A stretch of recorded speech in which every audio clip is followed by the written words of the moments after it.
Hello everyone, नमस्कार। मैं यादेंद्र हाजिर हूं मैग्नेट ब्रेन्स कंपटीशन पर लेकर करंट अफेयर्स का डेली डोज। करंट अफेयर्स के डेली डोज में आज हमारी जो तारीख है वो है 3 सितंबर 2022। 3 सितंबर 2022 में क्या क्या जानकारी मैं आपके लिए लेकर आया हूं, अब मैं वो एक एक करके बता रहा हूं।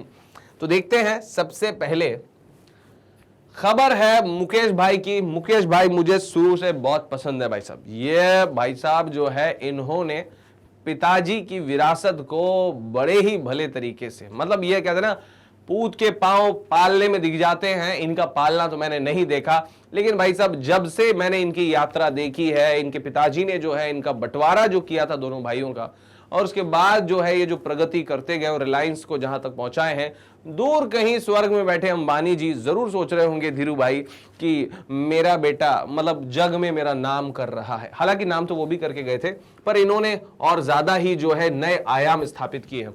Mukesh Ambani, chairman and managing director of Reliance industries limited RIL, on Monday announced investment plan to invest of rupees 3.5 lakh crore rupees at 45th annual general meeting of the company।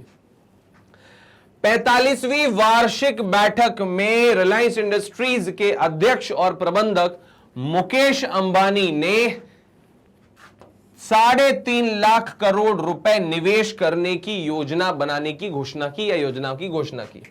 Clear है? मतलब यह कि अब देश में कितना इन्वेस्टमेंट करेगी रिलायंस? 3.5 लाख करोड़ रुपीस का इन्वेस्टमेंट करेगी। क्लियर है? अब इन्वेस्टमेंट प्लान या निवेश की योजनाओं में क्या क्या है तो आपको बता दें। सबसे पहले 2 लाख करोड़ रुपए खर्च किए जाएंगे। वो किए जाएंगे रोल आउट ऑफ 5G, मतलब ये कि 5G शुरू करने को लेके 5G के इंफ्रास्ट्रक्चर पर 2 लाख रुपए जो है वो शुरू किए जाएंगे या इन्वेस्ट किए जाएंगे। उसके बाद फिर 75,000 करोड़ रुपीस जो है OTC जो है, कैपेसिटीज अक्रॉस वैल्यू चेन्स, मतलब ये कि OTC क्षमताओं के विस्तार के लिए जो है वो दिए जाएंगे। 75 करोड़ रुपए जो है वो न्यू एनर्जी बिजनेस या नए ऊर्जा व्यवसाय में लगाए जाएंगे, जहां पर रिन्यूएबल एनर्जी मतलब कि नवीनीकृत ऊर्जा को बढ़ावा दिया जाएगा। दोस्तों, रिलायंस इंडस्ट्रीज का एस्टेब्लिशमेंट हुआ था 1973 में, 1973 में, और इसका हेड ऑफिस जो है वो मुंबई में है। चेयरमैन MD का नाम तो मैंने आपको बताया, अभी मिलवाया था उनसे आपको, मुकेश अंबानी भाई साहब, है ना। अगली खबर है और वो है आपने, अरे ये एरोप्लेन नहीं, कार की बात, मुझे ऐसे बोलना चाहिए। तो भाई साहब फॉर्मूला 1 कार की बात हो रही है। ये है भाई साहब मैक्स वेस्टरपन, और ये जादुई व्यक्ति है ना। रेडबुल ड्राइवर, मतलब रेडबुल जो है फ्रेंचाइज के लिए या क्लब के लिए ड्राइविंग करते हैं। Red Bull driver Max Verstappen has won Belgian Formula 1 grand prix 2022। तो आपसे पूछा जाए कि भैया बेल्जियम ग्रैंड प्रिक्स किसने जीती, तो बेल्जियम ग्रैंड प्रिक्स किसने जीती? मैक्स वेस्टरपन ने जीती। हालांकि आपको बता दूं कि जो रेडबुल के ड्राइवर हैं जिसका नाम है सर्जियो पेरेस, ये सर्जियो पेरेस भाई साहब जो है वो दूसरे नंबर पर रहे रेडबुल के ड्राइवर, है ना। रेडबुल के ही मैक्स वेस्टरपन नंबर 1 पर, और रेडबुल के ही सर्जियो पेरेस जो है ये बेसिकली दूसरे नंबर पर, और 3rd पोजीशन पर रहे हैं फरारी के ड्राइवर, नाम है कार्लोस सेंस। क्या नाम है? Carlos sense. तो ये जो है बेसिकली अभी ये बात हुई बेल्जियम ग्रैंड प्रिक्स की। वैसे मैक्स वेस्टरपन भाई साहब ने आपके लिए बहुत कुछ आसान कर दिया इस साल। क्या आसान कर दिया है? सब कुछ इन्होंने ही जीता है। ज्यादातर जो रेसेस हुई हैं, ग्रैंड प्रिक्स हुए हैं, सब मैक्स वेस्टरपन ने जीते हैं। मैक्स वेस्टरपन भाई साहब नीदरलैंड के रहने वाले हैं। अब बात करें तो कनाडा में होने वाली कैनेडियन ग्रैंड प्रिक्स, एशियाई country Azerbaijan grand prix, Miami grand prix Florida, है ना, अमेरिका का एक स्टेट है, तो मियामी ग्रैंड प्रिक्स। उसके बाद फिर एमिलिया रोमांगना ग्रैंड प्रिक्स, ये बेसिकली इटली का एक इलाका है, तो भैया इटली में ये होने वाली आप ग्रैंड प्रिक्स बोल सकते हो, एमिलिया रोमांगना ग्रैंड प्रिक्स। ठीक है। सऊदी अरब की ग्रैंड प्रिक्स, ये सब जो है वो किसने जीती है? मैक्स वेस्टरपन ने, और वो भी 2022, एक ही वर्ष में। देखिए कितना गोल्डन टाइम चल रहा है मैक्स वेस्टरपन का। रेड बुल के ड्राइवर हैं। आगे बात करें तो फ्रेंच ग्रैंड प्रिक्स, फ्रांस में होने वाली फ्रेंच ग्रैंड प्रिक्स, वो भी मैक्स वेस्टरपन ने जीते। हंगरी में होने वाली हंगेरियन ग्रैंड प्रिक्स जो है वो भी मैक्स वेस्टरपन ने जीता है। बेल्जियम ग्रैंड प्रिक्स तो आज हमने पढ़ी है, वो भी मैक्स वेस्टरपन ने जीता है।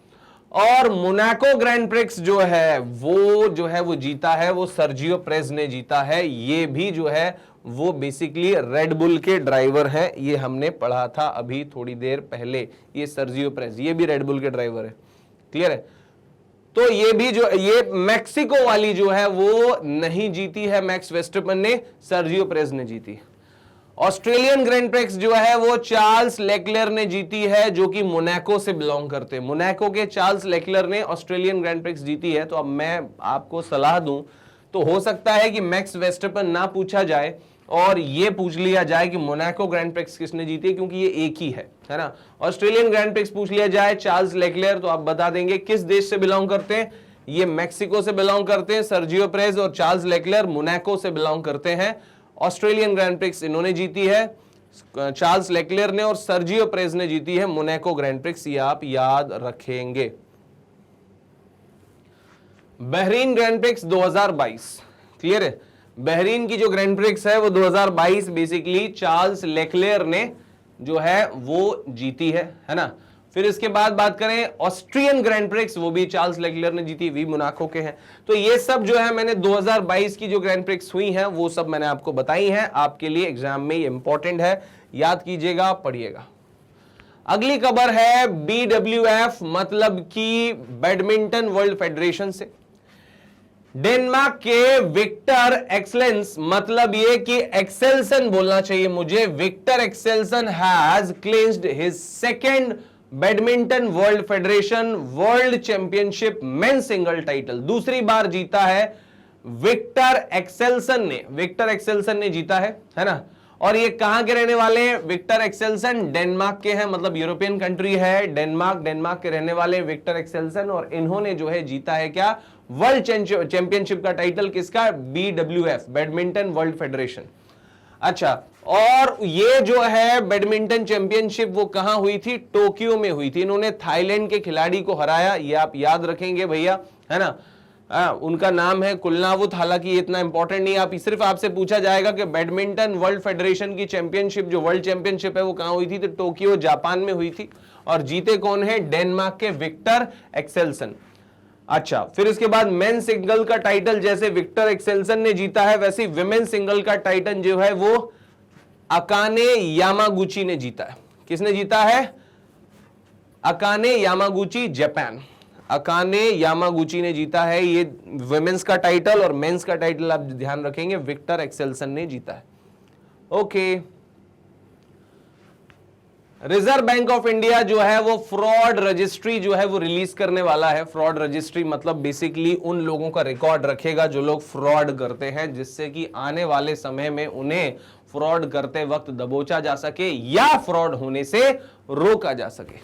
आरबीआई स्कैमर्स के विवरण के साथ धोखाधड़ी रजिस्ट्री ब्लैकलिस्ट जो है वो जारी करेगा। RBI to release fraud registry blacklist with details of scammers.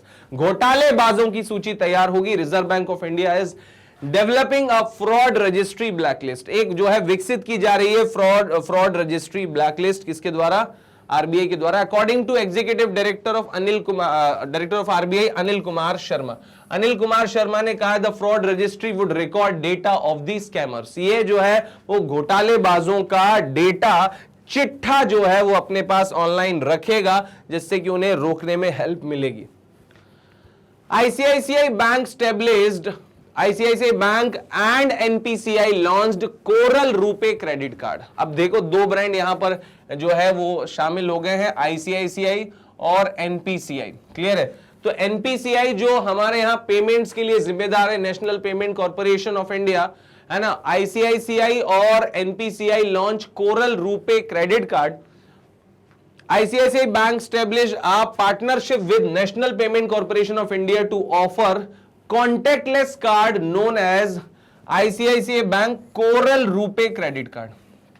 अब आप बोलोगे कि भैया ये रुपे और ICICI साथ आ गए, किसने करवाया? ये NPCI ने करा।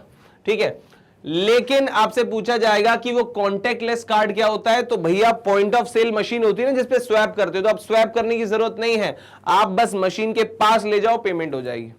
फिर तो आप बोलोगे भैया ये कार्ड चोरी हो गया, ये तो बहुत गड़बड़ है, फिर तो लोग टच कर करके ऐसा पूरा पैसा खाली कर देंगे। तो ऐसा नहीं है, इसमें एक लिमिट है जो आपको अपने हिसाब से तय करनी होती है कि कॉन्टेक्टलेस रहते हुए कार्ड को आप कितनी पेमेंट करवाना चाहते हो, 1000, 2000, 3000, 5000। क्लियर है? तो वो लिमिट के आधार पर ही कॉन्टेक्टलेस पेमेंट होती है। अगर मान लीजिए आपने लिमिट सेट करके रखी 2000, तो 2000 के ऊपर की पेमेंट करने के लिए आपको स्वैप करना पड़ेगा, कोड लगेगा। बिना कोड के कॉन्टेक्टलेस जो है वो 2000 तक की पेमेंट्स हो जाएगी। तो इससे जो है आप बड़े जो है नुकसान से बच सकते हो। बाकी कार्ड तो संभालने की चीज है भैया, घुमाने की थोड़ी, आपको पता है। तो आईसीआईसीआई बैंक ने जो है ये कोरल रुपए कार्ड जो है वो लॉन्च किया है। COO national payment corporation of India वो है प्रवीणा राय। एनपीसीआई की जो है वो CEO है, चीफ ऑपरेटिंग ऑफिसर जो है वो कौन है, वो है प्रवीणा राय। ये आप याद रखेंगे। मोस्ट सक्सेसफुल पेसर इन इंटरनेशनल क्रिकेट, मतलब ये कि अंतरराष्ट्रीय क्रिकेट में सबसे सफल तेज गेंदबाज कौन है भैया, तो इंग्लैंड के जेम्स एंडरसन। आप याद रखेंगे, इन्होंने मैकग्रॉ भाई साहब को पीछे छोड़ दिया है और ये दुनिया के पहले तेज गेंदबाज हो गए हैं जिनके 950 विकेट हुए। कितने हुए? 950 wickets in international cricket. England के जेम्स एंडरसन इंटरनेशनल क्रिकेट में 950 विकेट पूरे करने वाले पहले तेज गेंदबाज बन गए हैं। He attend this historic feat on day 3 of second test against South Africa. आपसे पूछा जाएगा कि ये जो जेम्स एंडरसन भाई साहब हैं, इंग्लैंड के हैं, इन्हें ये उपलब्धि किस टीम के खिलाफ हासिल हुई, तो आप बताएंगे कि साउथ अफ्रीका के खिलाफ टेस्ट मैच खेलते वक्त इन्होंने 950 का माइलस्टोन हासिल किया। पूरे जितने भी फॉर्मेट्स हैं सबका टोटल करें तो इंटरनेशनल क्रिकेट में इन्होंने 950 विकेट लिए। He broke the record of Australian Glenn McGrath जिनके 949 विकेट थे, अब जेम्स एंडरसन ने बना दिए 950 विकेट। The most successful bowler in international cricket are Sri Lankan spin wizard Muttiah Muralitharan. मतलब ये कि भैया स्पिन के जो जादूगर हैं श्रीलंका के, है ना, जो अब क्रिकेट से संन्यास ले चुके हैं, हालांकि उन्होंने 1347 विकेट लिए हैं, जिसको छुपाना किसी बॉलर के लिए फिलहाल इट्स लाइक इम्पॉसिबल। आप देख सकते हो कि बहुत पीछे हैं लोग उनके। शेन वॉर्न जो अब हमारे बीच नहीं रहे, उनके 1001 विकेट थे। अनिल कुंबले जैसा स्पिनर आना शायद अब मुश्किल है, 956 विकेट हो चुके हैं। क्लियर है? तो कहने का मतलब यह है कि जो मुथैया मुरलीधरन करके गए हैं वो शायद हासिल हो, ये बहुत बड़ी बात है। हालांकि रिकॉर्ड्स बनते ही टूटने के लिए, हो सकता है आगे कोई ऐसा आए, लेकिन फिलहाल भैया मैकग्रॉ का रिकॉर्ड टूट गया है और वो जेम्स एंडरसन ने तोड़ा है रिकॉर्ड, है ना, ये आप याद रखेंगे। वज्र प्रहार India US joint military exercise, है ना, मतलब ये कि भारत और अमेरिका का साझा युद्ध अभ्यास, है ना। तो ये जो युद्ध अभ्यास है, ये जो वॉर प्रैक्टिस है, ये कौन सा एडिशन है वज्र प्रहार का? सबसे पहला क्वेश्चन बनेगा कि बताइए वज्र प्रहार किन दो देशों के बीच में होता है, तो आप बताएंगे भारत और अमेरिका, मतलब यूएस। फिर आपसे पूछेंगे कि ये जो वज्र प्रहार है इसका कौन सा एडिशन हुआ, तो 13th एडिशन हुआ। फिर आपसे पूछा जाएगा कि किधर हुआ, तो आप बता देंगे हिमाचल प्रदेश, है ना, बखलोह में, है ना। अब हिमाचल प्रदेश के बखलोह में हुआ, उसके बाद फिर भारत अमेरिका संयुक्त विशेष बल अभ्यास जो वज्र प्रहार है वो 13वां संस्करण बखलोह में हुआ। उसके बाद फिर special forces from the 2 countries participated in 20 days. कितने दिन का था, तो 21 दिवसीय संयुक्त प्रशिक्षण अभ्यास था। अच्छा, फिर और क्या किया गया भैया इन लोगों ने, तो the joint training provided an opportunity for the forces from both nations to train in airborne operations, special operation and counter-terrorism operations in joint environment under the United Nations Charter। मतलब यह कि संयुक्त प्रशिक्षण ने दोनों देशों की सेनाओं को संयुक्त राष्ट्र चार्टर के तहत एक संयुक्त वातावरण में हवाई अभियानों, विशेष अभियानों और आतंकवाद विरोधी अभियानों में प्रशिक्षित करने का अवसर दिया। मतलब ये कि संयुक्त राष्ट्र के चार्टर और नियमों के अनुसार अब दोनों देश मिलकर जो है अंतरराष्ट्रीय अभियानों में, राहत अभियानों में और आतंकवाद के खिलाफ अभियानों में लड़ने के लिए जो है उन्होंने ये प्रशिक्षण प्राप्त किया। अब अगर पूछा जाए कि भैया 13वां एडिशन अगर हिमाचल प्रदेश में हुआ था, है ना, तो या हुआ है, तो पिछली बार 12वां एडिशन जो है कहां हुआ था, तो भैया वॉशिंगटन डीसी में हुआ था, जहां पर भारत की सेना जो है वज्र प्रहार की प्रैक्टिस करने जो है पिछली बार 2021 में कहां गई थी, वॉशिंगटन डीसी गई थी। ये आपको याद करना है।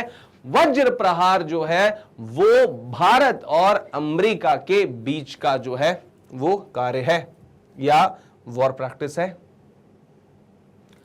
ओहो, अगली खबर जो है विश्व सुंदरी बनने जा रही, भावी विश्व सुंदरी हो सकती है। 23 ईयर मतलब 23 ईयर ओल्ड दिविता राय। दिविता राय कहां से बिलोंग करती हैं? कर्नाटका से। Won the prestigious title of miss दीवा यूनिवर्स। मिस दीवा यूनिवर्स का टाइटल जीत लिया है। किसने जीता है? नाम है भैया दिविता राय। दिविता राय कहां की रहने वाली है? कर्नाटक की रहने वाली है। She was crowned by the reigning Miss universe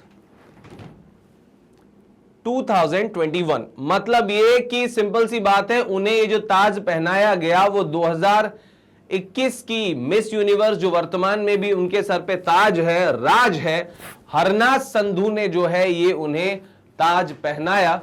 और हरनाथ संधू ने जो ये ताज पहनाया भाई साहब, है ना, तो आपको बता दें कि at lavish ceremony that celebrated at 10th anniversary of the coveted pageant, प्रतिष्ठित प्रतियोगिता की 10वीं वर्षगांठ मनाने वाले एक भव्य समारोह में मिस यूनिवर्स 2021 हरनाथ संधू द्वारा उन्हें ताज पहनाया गया। किसको पहनाया गया? दिविता राय को पहनाया गया। ये है हरनाथ संधू और ये तो है दिविता राय, आप जानते ही हैं। क्लियर है? चलिए आगे बात करते हैं।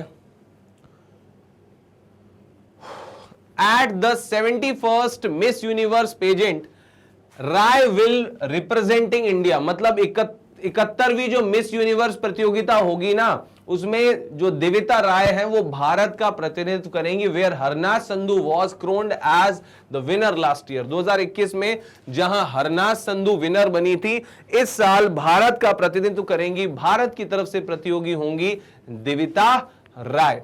क्लियर है? उसके बाद फिर बात करें तो प्रज्ञा अय्यारी जो तेलंगाना से है, तेलंगाना वॉज डिक्लेयर्ड मिस दीवा सुपर नेशनल 2022। प्रज्ञा अय्यारी जो तेलंगाना की हैं, उन्हें मिस दीवा सुपर नेशनल जो है वो घोषित किया गया है। क्लियर है? हालांकि आपको याद ज्यादा रखना जो है वो दिविता राय का नाम याद रखना है। तो दोस्तों ये थी खबरें जो आपने 3 सितंबर को आज पढ़ी। अगर आपको ये खबरें पसंद आई, आप कुछ सजेशन देना चाहते हैं या कोई क्वेश्चन पूछना चाहते हैं, कमेंट सेक्शन में जरूर बताइए। रेगुलर बेसिस पर ये सेशन पढ़ते रहिए और पढ़ते साथ साथ इन्हें जो है शेयर भी करते रहिए, क्योंकि हम magnet brains we are providing free education and quality education, और हम एकमात्र ऐसा प्लेटफॉर्म है जो क्वालिटी और क्वांटिटी और फ्री सब कुछ एक साथ दे रहे हैं। तो आप अगर क्वालिटी एजुकेशन में बिलीव करते हैं तो दोस्तों को जो है शेयर करना ना भूलें, और रेडी जो है एवरी डे जो है वो आप इसे पढ़ना ना भूलें। और अब जो है मैं आपको बताना जा रहा हूं कि अगर आप आज पहली बार मेरा वीडियो देख रहे हैं तो magnetbrains.com पर आइए। इस तरह से फ्रंट पेज आएगा और ये पेज आने के बाद आप अगर करंट अफेयर पढ़ना चाहते हैं, आप वॉच नाउ पर, यहां करंट अफेयर पर क्लिक कीजिए। इस तरह से सारा इंडेक्स ओपन हो जाएगा डेट वाइज। जिस भी डेट का आप करंट अफेयर पढ़ना चाहते हैं, मेरी ज़बानी आप पढ़ सकते हैं। क्लियर है? फिर उसके बाद इस तरह से वीडियो ओपन होगा, आपका हर दिन की जो है वो आप स्टडी कर सकते हैं, जितनी बार देखना चाहें वो देख सकते हैं। तो दोस्तों हम मतलब magnet brains we are providing 100% free preparation for all competitive exams, bank, SSC, RRB, all other state and central level exams. तो दोस्तों लाइक कीजिए, सब्सक्राइब कीजिए और जितना हो सके शेयर करते रहिए और हर वीडियो में मिलते रहिए। थैंक यू एवरीवन, मिलते हैं नेक्स्ट वीडियो में करंट अफेयर्स के साथ। जय हिंद।